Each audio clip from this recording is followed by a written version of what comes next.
Hallo, dis Maurits en Marinda van Heerden van Open Woord Bediening. Ons gaan vandag aanvang neem daarmee om die boek Openbaring te probeer saam met u lees en om dit dan te verstaan en te begryp wat die Here vir ons probeer sê.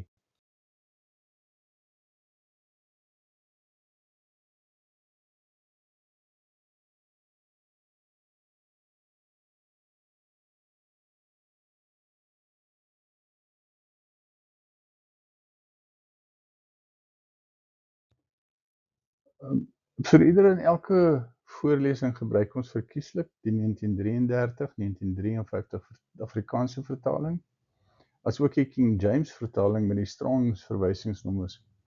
Om seker te maak dat ons 'n skerp omlynde beeld verkry, sal ons stop in die skrifondersoeke verkies en verklaar sover moontlik. Ons het dus nodig om ons harte, ons verstand en ore tot beskikking van die Heilige Gees te stel, sodat die openbarings geskryf kan word op ons harte. Ek persoonlik is totaal oortuig daarvan dat die hele Bybel deur God gegee is om ons ingelig te hou. Alvorens ons begin, vra ons dan dat die Here met ons wil spreek deur sy Heilige Gees, en ons vra dat ons harte op u gerig sal bly, Vader. Help ons om te hoor wat die Gees aan die gemeente wil oordra. Oor die algemeen vind vele mense dit nie so maklik om die boek Openbaring te lees en verstaan nie. Dit spruit baie keer voort uit beelde wat nie vir die mens bekend is nie, of onmoontlik lyk. 'n Versluiering van wat die woorde wat in die boek opgeteken is moet oordra, en 'n skynbaar vergesogte gebeurtenisse wat nie in ons alledaagse lewe sigbaar is nie, en wat tot gevolg het dat ons die omskrywings verwerp of betwyfel en dit as illusies voorhou. Nou, een sleutel is duidelik dat mens die boek nie moet probeer assimileer in 'n enkele eenheid nie, maar eerder het elke afsonderlike beeld op die regte plek in die ram plaas en dit dan so verstaan. Meestal is insig die gevolg van begrip van wat die strekking van die geskrewe woord is, en dit sal dan ons fokus wees. So kom ons lees Openbaring 1, hoofstuk 1, vers 1. Dit sê die openbaring van Jesus Christus, wat God hom gegee het om aan sy diensknegte te toon wat gou moet gebeur, en wat hy deur die sending wat sy engel aan sy diensknegt Johannes te kenne gegee het, wat getuig het van die woord van God en die getuienis van Jesus Christus, alles wat hy gesien het. Salig is hy wat die woorde van die profesie lees, en die wat dit hoor en bewaar, wat daarin geskrywe is, want die tyd is naby. Kom ons stop net daar. Die eerste ding wat ons moet begryp is dat Johannes, die disipel van die Here Jesus Christus, is die skriba van Openbaring. Hy is die een wat die ding opteken. En hoe teken hy dit op? Hy teken op wat die diensknegt, die engel van die Here aan hom wys, en hy teken op wat God aan Jesus gegee het, wat Jesus deur middel van die engel aan Johannes te kenne gee. Dit getuig van die woord van God en die openbaring, die openbaring, dis is nie die openbaring van Johannes nie, dis die openbaring van Jesus Christus. Waar het Jesus Christus dit gekry? God, die Vader, het dit aan hom gewys. Hoe draai hy dit oor? Hoe draai hy dit oor aan sy diensknegte? Eerst hy vat sy engels, die enigste persoon wat ooit 'n engel kan opdrag gee om dinge te doen, is God self. Daarom, wanneer 'n engel spreek in die Bybel, en dit wat hy sê, kom dus uit die mond en die hart van God uit. Maar die engel kom en hy dikteer af aan Johannes dit wat moet gebeur. Ons sien ook uit hierdie gedeelte in vers 2, dat die woord van God en die getuienis van Jesus Christus deur Johannes aangedui word as iets wat Johannes self gesien het. Hy sien die getuienis van Jesus Christus, so hy sit hier en amper, om dit in ons moderne omgewing te stel, hy sit en hy kyk 'n video van wat gaan gebeur. En die boek Openbaring is die enigste een in die hele Bybel waarvan daar gesê word dat as jy die woorde van hierdie profesie, dit praat hier spesifiek van die profesie van Openbaring, nie enige en alle profesie nie. As jy dit hoor en bewaar wat daarin geskrywe is, salig is jy, want die tyd is naby.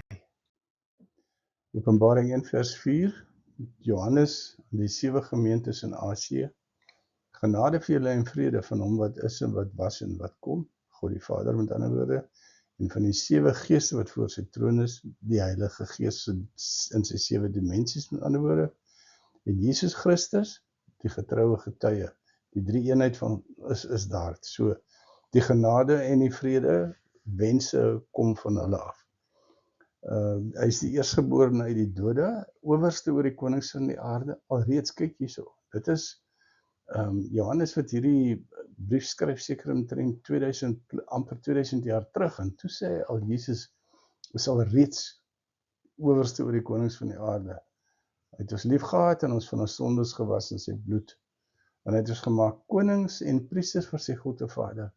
So ons, by wedergeboorte, as jy oorgaan in Christus, word jy 'n priester vir God en Vader. En ons Vader en Jesus se Vader. Sê aan hom, Jesus, die heerlikheid en die krag tot alle ewigheid. Amen.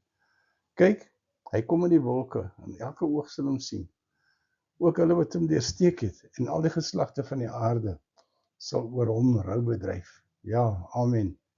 Ek is die Alfa en die Omega, die begin en die einde, sê die Here. Wat is en wat was en wat kom. Ek is die Almagtige. Mens moet mooi kyk hierso. Die begin en einde praat van 'n tydperk waar iets begin het en dan waar dit gaan eindig. So hierdie vir my is die era of die dimensie of die teenwoordigheid van die mens op aarde. En hierdie ding, Jesus was daar toe dit begin het en hy gaan daar wees aan die einde. So, ander ding wat belangrik is om te sien, die 7 gemeentes was al reeds in Asië. Ja, prys die Here, dat al die geslagte van die aarde sal oor Jesus rou bedryf. Openbaring 1 vers 9, ek, Johannes, julle broeder en deelgenoot in die verdrukking en in die koninkryk en lydsaamheid van Jesus Christus, was op die eiland wat Patmos genoem word, terwille van die woord van God en om die getuienis van Jesus Christus. Ek was in die gees op die dag van die Here, en ek het agter my 'n groot stem gehoor, soos van 'n basuin wat sê, ek is die Alfa en die Omega, die eerste en die laaste. En skryf wat jy sien in 'n boek, en stuur dit na die 7 gemeentes wat in Asië is, na Efese, Smyrna, Pergamus, Thyatira, Sardis, Philadelphia en Laodicea. Toe draai ek my om te sien watter stem met my gespreek het, en toe ek my omgedraai het, sien ek 7 goue kandelaars. En tussen die 7 kandelaars, een soos die seun van die mens, met 'n kleed aan, wat tot op die voete hang, en gegord om my bors met 'n goue gordel. Sy hoof en hare was wit soos wol, soos sneeu, en sy oë soos 'n vuurvlam, en sy voete soos blink koper wat gloei soos in 'n oond, en sy stem soos die stem van baie waters. En in sy regterhand het hy 7 sterre gehou, en 'n skerp tweesnydende swaard het uit sy mond uitgegaan, en sy aangesig was soos die son wat skyn in sy krag. En toe ek hom sien, val ek soos 'n dooie aan sy voete. En hy het sy regterhand op my gelê en vir my gesê, moenie vrees nie. Ek is die eerste en die laaste en die lewende. Ek was dood en kyk, ek leef tot in alle ewigheid. Amen. En ek het die sleutels van die doderyk en van die dood. Skryf die dinge op wat jy gesien het, die wat is, sowel as die wat gaan gebeur. Die verborgenheid van die 7 sterre wat jy in my regterhand gesien het, en die 7 goue kandelaars. Die 7 sterre is die engele van die 7 gemeentes, en die 7 kandelaars wat jy gesien het, is die 7 gemeentes. Nou hier is vir my 'n paar dingetjies wat hier uitstaan. Die feit dat Johannes sê hy was in die gees met 'n hoofletter. So die Heilige Gees het hom effektief toegeskulp as dit ware, en terwyl hy op die eiland Patmos was. Hy's daar omdat hy in die tronk gesit is, omdat hy die getuienis van Jesus Christus in die wêreld ingedra het. En dan die omskrywing van Jesus hierso. Ja. Hy sien hom, hy sê, hy het 'n kleed aan wat tot op sy voete hang in vers 13. Hy's gegord om die bors met 'n goue gordel. Sy hoof en hare was wit, soos sneeu, en sy oë was soos 'n vuurvlam. Sy voete blink soos koper wat in 'n oond is, en toe ek hom sien, val ek soos 'n dooie aan sy voete. En hy het sy regterhand op my gelê en vir my gesê, moenie vrees nie, ek is die eerste en die laaste en die lewende. Ek was dood, en kyk, ek leef tot alle ewigheid. En hierso is nou die ding wat vir my, hierso is 'n sekere groep mense op aarde wat sê dat hulle leier is die een wat vir hulle oopsluit en hulle uithaal uit die doderyk en aan 'n plek insit. Nou, as ek hierdie storie reg verstaan, is daar net een persoon wat daai mag het. Dis Jesus Christus. Hy is die een wat die sleutels van die doderyk van die dood het. Met ander woorde, hy sê, skryf die dinge op wat jy gesien en dood is sowel as wat gaan gebeur. En jy sien baie duidelik, dit wat reeds is, wat besig is om af te speel terwyl Johannes daar is, wat profeties ook in die toekoms in, wat gaan gebeur. Nou ja, kom ons stop daar.